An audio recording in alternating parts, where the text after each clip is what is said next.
ഏറെ ശ്രദ്ധയോടുകൂടെ വായിക്കേണ്ട ഒരു ചരിത്രം പറയാം. സിദ്ദീഖ് റളിയല്ലാഹു അൻഹുവിൻ്റെ വഫാത്തിൻ്റെ സമയം സിദ്ദീഖ് തങ്ങൾ പ്രിയപ്പെട്ട മകളായ ആയിഷ ബീവി അടുത്തുണ്ട്.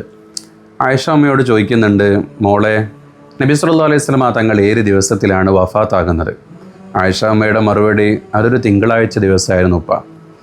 അടുത്ത ചോദ്യം, ഇന്നത്തെ ദിവസം ഏതാണ്? ഇന്ന് തിങ്കളാഴ്ച ദിവസമാണ്. ഉടനെ തന്നെ സിദ്ദീഖ് തങ്ങൾ പറയുന്നത്, എങ്കിൽ ഇന്ന് അസ്തമിക്കുന്നതിൻ്റെ മുമ്പ്, ഇന്നത്തെ ദിവസം കഴിഞ്ഞു പോകുന്നതിൻ്റെ മുമ്പ് എനിക്കൊന്ന് മരിക്കാൻ കഴിയുന്നിരുന്നെങ്കിൽ എന്ന് സിദ്ദീഖ് റളിയല്ലാഹു അൻഹു പറയുന്നുണ്ട്.